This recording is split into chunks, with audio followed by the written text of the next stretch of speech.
I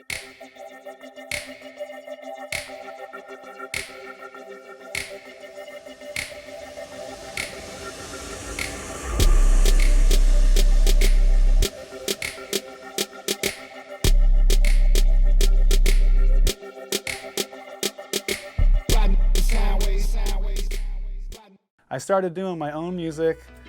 I first started writing poetry in 4th grade. We had creative writing, and I was drawn to, other kids were writing essays and doing book reports, and I just started writing poetry. I didn't really know why at the time, but I loved to make up my own stories, and I loved the way that words would rhyme and melodies and rhythm, of course, coming into that. And then, around when I was 12, I started writing my first, actual raps, I guess you could call them, and but I always was trying to have melodic structure to it and really be on my rhythm with whatever I was doing from a young age, because I grew up playing the drums since I think before I could walk. Think about good things. Good things, give thanks, give thanks.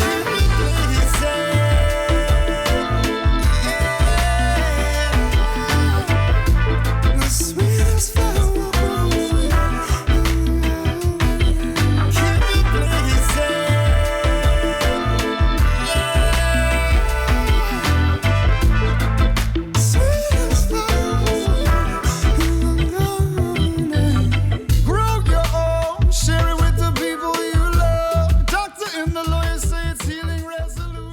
My father was Jimmy Hodder. He was the original drummer for Steely Dan, and growing up with him was amazing. He was one of those guys who played every instrument.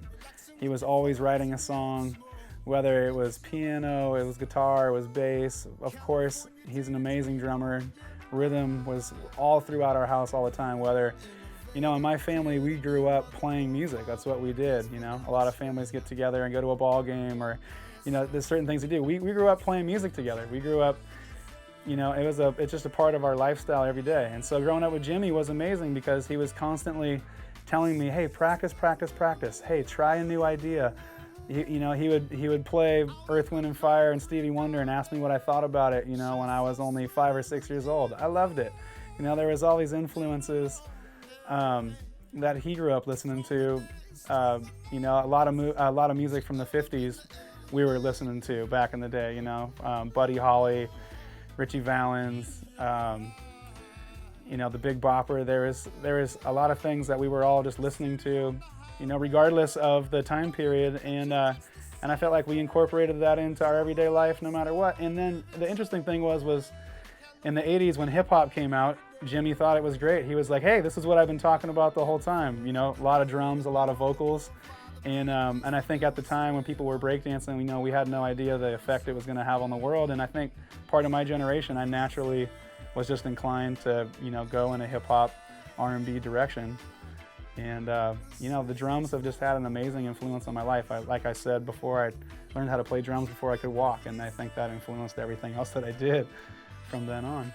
Rap and R&B and reggae and hip-hop has had such an influence, I think, on California culture, being in California growing up here. And I feel like it's the voice of my generation. It's also the voice of the newest generation, of the youngest kids that I see. The other day we were looking at something, and hip-hop's the most played music around the world if you look at plays on the internet. We always will have this moment, see this life we made.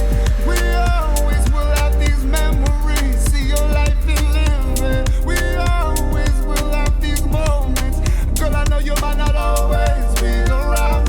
Yeah, sometimes you're looking at me though, I might not always be around. Living it right now, what, life is so amazing. En el 1970 y algo, como duele la distancia y el camino es largo, le dije. That's my brother, man. Since I met him, it was an instant on, man. We started making music together.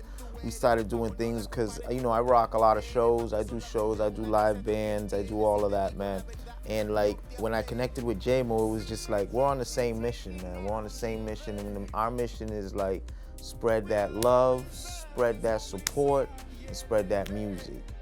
So it's like a whole mixture of everything going together, man. So it's Tropicali bass. That's what we on right now. The reggae influence it's really been uplifting, There's a lot of reggae music that really uplifts the world. It uplifts a concert. When you go to a concert and you see reggae, people are feeling good. They're being uplifted, you know, and it is a true magic involved in all music, you know. I mean, I guess in the 60s with the peace, love, and rock and roll, that was an uplifting movement, you know. And now we're seeing that in a different way with reggae music, I feel. And now I'm really happy to be playing a small piece or a part of that. On the new album, I really wanted to not be stuck in one genre. I wanted to try to portray what goes on in California, where we have influence from all over the world. And so for the album, I wanted it to be a mix, like a mixtape, or just a mix of a lot of different musical creation, melodies, drum beats, singing, rapping, poetry, spoken word, reggae, hip-hop, trap, electronic dance music. I wanted it to be a reflection of all these things that we're finding in California to New York. Some love in your life. Love is the highest high. You need some love. Love is the highest high.